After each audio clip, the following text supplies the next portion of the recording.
Hello friends, I am Dr. Anubhav Gulati, orthopaedic and sports injury specialist. आज हम बात करने वाले हैं एक ऐसे शोल्डर प्रॉब्लम के बारे में जो आजकल हर सेकेंड थर्ड पेशेंट में देखा जा रहा है, that is rotator cuff tear. ये सिर्फ एक फैंसी मेडिकल टर्म नहीं है, ये एक रियल प्रॉब्लम है जो आपकी डेली लाइफ को सीरियसली अफेक्ट कर सकती है, चाहे आप एथलीट हो, जिम जाते हो या सिर्फ घर का काम करते हो।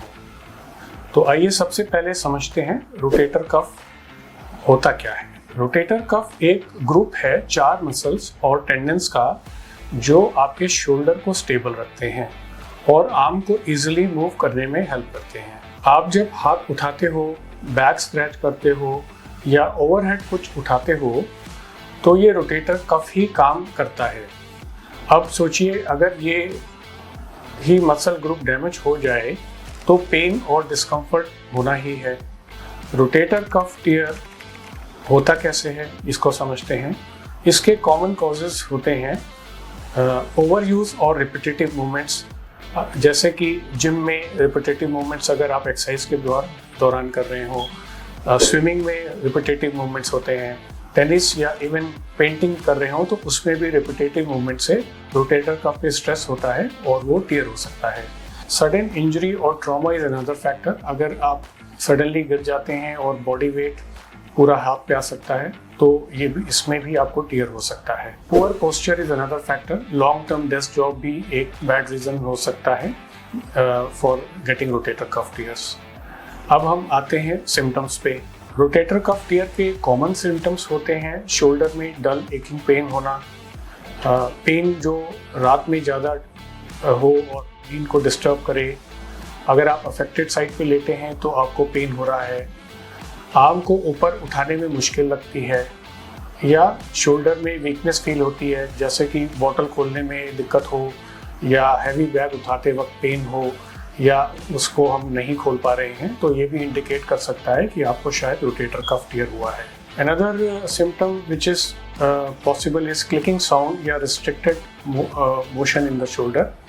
So all these are red flag signs जो इग्नोर करना गलती हो सकती है। तो अब डायग्नोसिस कैसे होती है इसको समझते हैं। सबसे पहले जब आप क्लिनिशियन के पास जाते हैं तो वो क्लिनिकल एग्जामिनेशन और कुछ टेस्ट करके पता लगाते हैं कि क्या आपको रोटेटर कफ हो रहा है।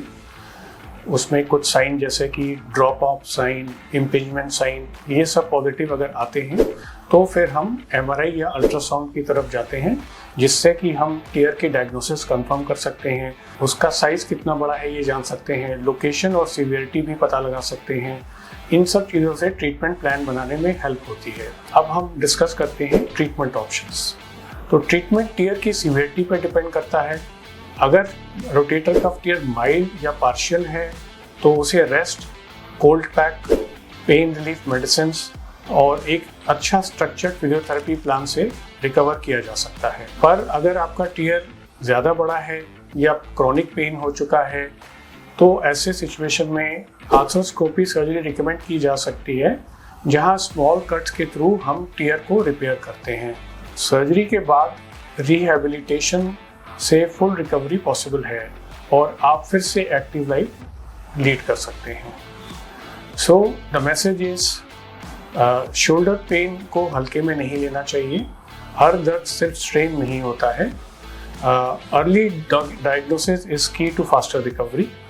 और अगर आप एक एथलीट हो या जिम रेगुलर करते हो तो ये और भी इम्पोर्टेंट आपके लिए हो जाता है। अगर आपको या आपके किसी फ्रेंड या फैमिली मेंबर को शोल्डर में दर्द, स्टिफनेस या मूवमेंट प्रॉब्लम लग रही है, आज ही एक स्पेशलिस्ट से कंसल्ट कीजिए। आई am doctor Anubhav Gulati. I will meet you next time with another topic on shoulder problem. Thank you.